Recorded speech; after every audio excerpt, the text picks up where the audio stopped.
all of that was silly, ridiculous, a waste of time. They didn't want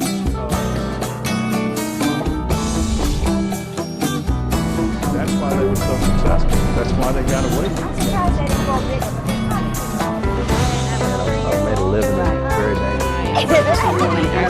Which all come together. Dianne Andrews in black and white. Welcome to Dianne Andrews in Black and White, and I'm your host, Dianne Andrews. As you see, we're not in my normal studio. This being Black History Month, and I'm doing a series on the Silver Dollar Group of the Ku Klux Klan.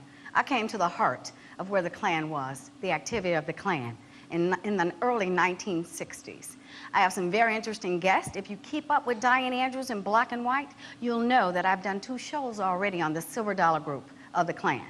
They were the most heinous group of the Klan, and they were only 15 men who caused a lot of havoc and death and destruction in the early 1960s. So we're going to talk about that with some interesting people. This is 3 of a 5-part series. 3, 4, and 5 I will be doing in Ferriday, Louisiana, which is where they were headquartered, but within a 50-mile radius from Natchez, Mississippi, to all over northeastern Louisiana. They killed quite a few people, and we can point to 9 of the people. And all of them were not black. One of the 9 was a white man. So we're going to talk about that. So come on back to Dianne Andrews in Black and White and see a very interesting show. Thanks for coming back to Dianne Andrews in Black and White, here on location in Ferriday, Louisiana. If you keep up with Dianne Andrews in Black and White, we're the largest show in the state of Louisiana, and we do go into 3 counties in Mississippi. We don't come up to Ferriday, so we're trying to get around, and we don't come into Natchez, but hopefully someday soon we will. But we're on Vimeo and YouTube all over the world, so join our YouTube audience.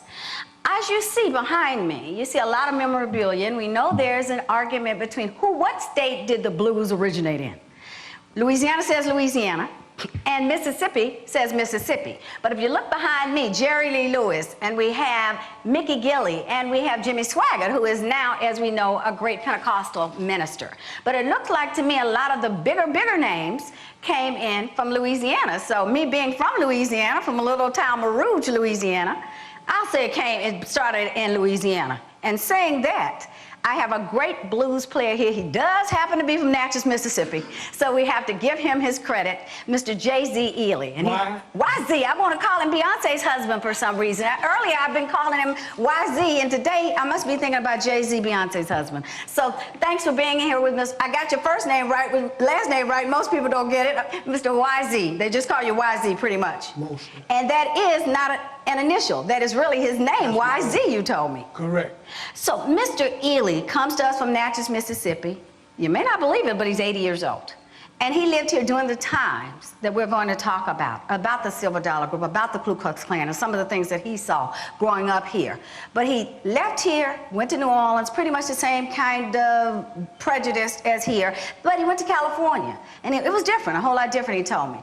But in being in California, something brought him back here. This show is about love, how love has changed the Ku Klux Klan, and how love can change the world. And that's what brought this man back to Natchez, Mississippi. Let's hear I've Been Crying. I've been crying night and day ever since you've been away. Please forgive me, I was wrong, and come back home. I don't mind begging, I don't mind pleading, as long as you realize my feelings. Please forgive me, I was wrong, and come back home. We used to have so much fun together. That's why I hate to part. And not been my fault, God. You know I wouldn't take it so hard. I can't sleep, I can't eat a bite, I can't even rest at night. Please forgive me, I was wrong, and come back home.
know, I want to thank the people being here next to the Delta Music Museum and here in the Arcade Theater that 60 years ago had a balcony.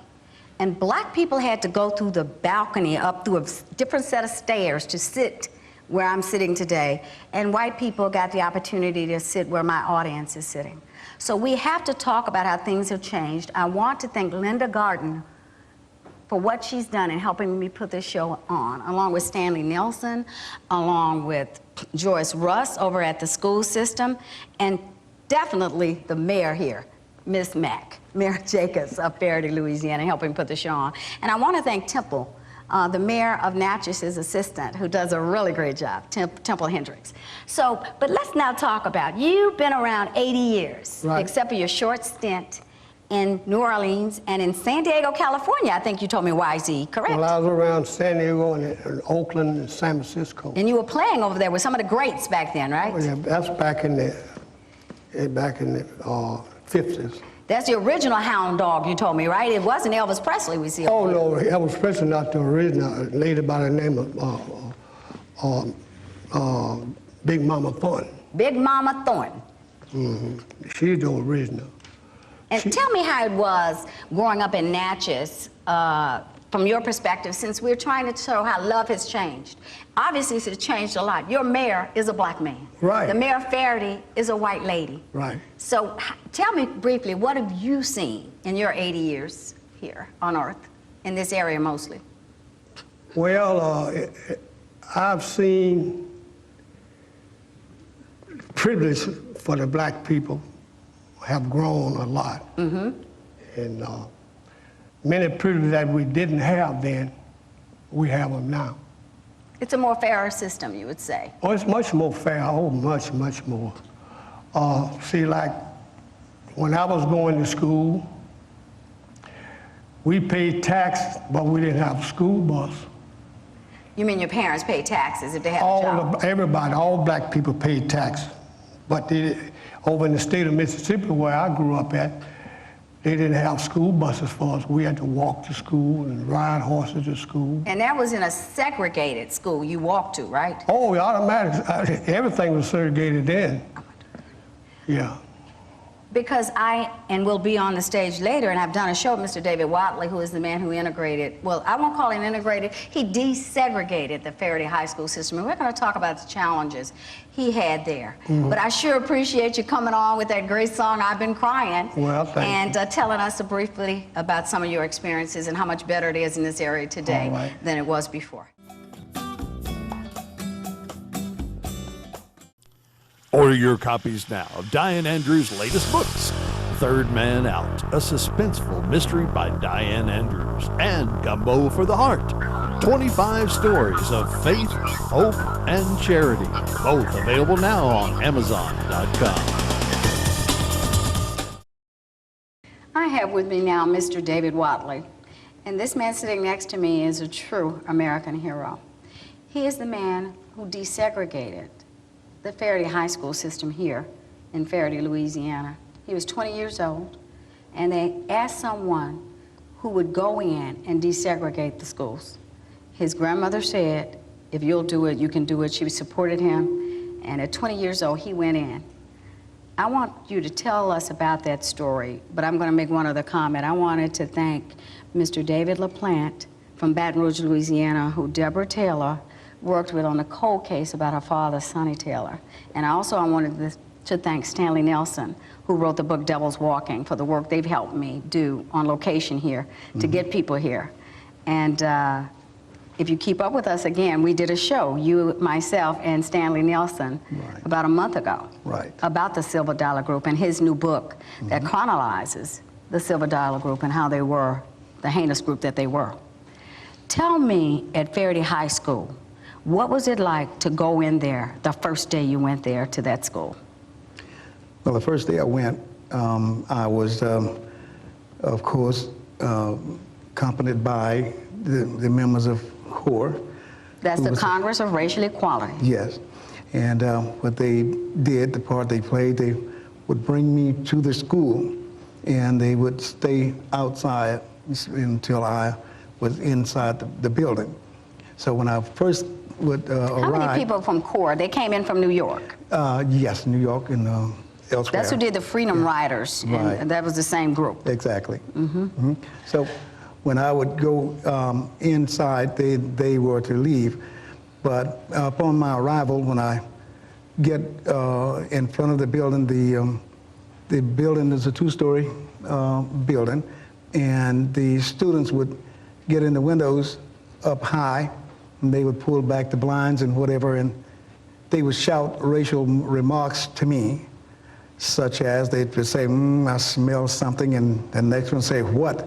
And they would say the N-word. I don't know if You I'm can say allowed it to on here, hey, like a nigger, right? Yeah. That's what they said. Let's tell the public what was really said back then. It smells like a nigger to me, okay? How did you feel at 20 years old? Because you were over 18 when you helped this community out by doing what you did. Right. Well, it was very devastating. It was something that I thought was very unneeded. It just something that was there, and I didn't believe, and I still don't think that it was the children. You know, the children or have their way, but then I think this was edited by some grown-ups. You know, they would. Well, hate is not born in a person. You're taught to hate, right? Exactly. And they would carry on in that fashion. Once I got inside the building, they would make a line across the hallway to prevent me from going to my class, which was upstairs. And they would leave just a small space that I was to try and negotiate. But when I would get near them, they would wait for me to touch one of them. And they made it so tiny you had to touch one of them. Yes, and when that happened, then the shouting and the riding and the pushing and shoving would start. And teachers were never around. No one was around to help you. No, ma'am. Where was the Corps? The Corps couldn't come inside the building. They had to stay outside. Had to stay outside. So they, not knowing what was going on inside, they, I guess, would proceed on back to the headquarters. Anyway, I would do my best to get to my class, and if I was successful, then I would remain the day. How many months were you there? How many did you last? Because I understand they navigated a way to get you into the Army to Vietnam, where you ended up getting Agent Orange and losing a leg. Right. I would think, best I can back that far, probably was something like maybe about, better part of a year or better, you know? And they, like you said, kept trying different methods of discouragement from having grown-ups from elsewhere, Natchez and out in the rural area, to come on the campus without being... We're going to have a map on the screen, and they'll see how close Ferriday and Natchez are from Natchez, Mississippi, just right across the Mississippi River Bridge. But one night, some people came to your house and attempted to bomb it. Oh, yeah. Tell us about that. Well, that night, as the nights before, I would return home by escort. As I came to the school, I would go back the same way. I would go home, and I would we would set ourselves up into different groups. And I'm going to stop you real quick because there's someone I want you to meet. Okay. I want someone to come in who has something to say to you about the bombing of your grandmother's house, which Sonny Taylor was one of the people purportedly to be part of the mechanism that did not go off, that saved the people from the Congress of Racial Equality and saved your life that night, along with your grandmother, Miss Kathleen. Okay. Come on, Deborah. I've done a show before with Debra Taylor also. Both of you are true heroes. Hi, how are you? They've never met before. Her father attempted to bomb his house and kill him. And Deborah is the person who went to the cold case files to make sure that there was some resolution and some solace for you people, and to try to help find the bodies of the people that her father was purportedly one of the murderers of the 9 people who were killed by the Silver Dollar Group that we can point to. Her father used to tell her, we take them and we roll them, black people, us, up, and we throw them into the bayous in barbed wire. We rolled them in barbed wires and threw them in the while. And of course, a lot of purported bombings, and your house was one of them that Stanley Nelson has proved Yes. that your father, Yes. thank God, it did not go off. Thank you. Deborah, I know this is a very emotional time. I think we had some Kleenex up here. Or let me get some. I'm okay. You have some? I would like, at this point, I would like her to know that I hold no animosity, no hatred, no anything, because she had no control over what these guys would do. Right. See, I mean, Her this. father attempted to rape her. He was just a bad man. What? Oh, excuse me. That's hideous. I really don't hold anything for her. She is a great person. That's right, both And of you all. Both of you. And But you wanting to tell the truth makes you a great hero. Yeah. And Mr. Whatley, I gave you my Excellence Award for what Yeah, you've done. of course. And being an American hero. Because you're not just a black hero, you went to and you served our country and lost a leg for that. So you are a great hero. Yeah, but What we're going like- to do is let you compose yourself a little. We're going to take a short break. And you all come on back to Dianne Andrews in Black and White and hear the rest of the story about the silver dollar book.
And look at these two people. In the 1960s, they couldn't sit here. They couldn't talk. She couldn't even mention a black person's name to your father or to most white people you knew. Correct, Deborah? Right. Because Deborah's from a little town near her named Harrisonburg, a few miles from here. Yeah. And David, of course, is from Ferriday. Tell me, I see such emotion, and it seems like a kinship between you two because you have a common bond. It happens to be something of evil, and it happened to be your father. And but how do you all feel? Because if it wasn't for Deborah going to cold cases, I saw it on the Advocate that picked it up in Baton Rouge, and then I said, I want to do that show.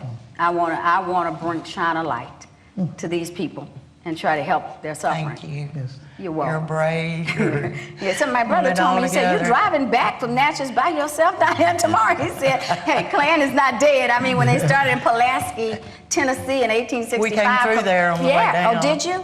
Because you live in Tennessee now. I Skyped Debbie in on one show, but they started in 1865, Confederate soldiers as a social group. Right. And that's how the Ku Klux Klan started in Tennessee. And back in the 1920s, it was 4 million Ku Klux Klan people in America out of 100 million people in the country. Today, there are 8,000. That tells you right there. It's going. Not that there are not problems. I am not trying to tell anybody there are not problems. There are many problems. But everybody has problems. White on white problems, black on black problems, and white black problems. Exactly. But all we can do is do these kinds of things so it never repeats itself. Right. There are two people that I want to bring out to also who have some words they would like to say to you. Would the mayors please come on stage, please?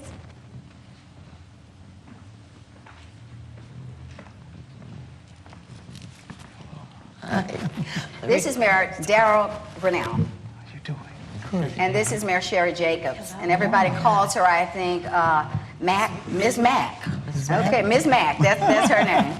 And both of these people are natives of Natchez, in which he's the mayor of. I can just tell you, look right here. This man is the mayor of Natchez, Mississippi. He is black.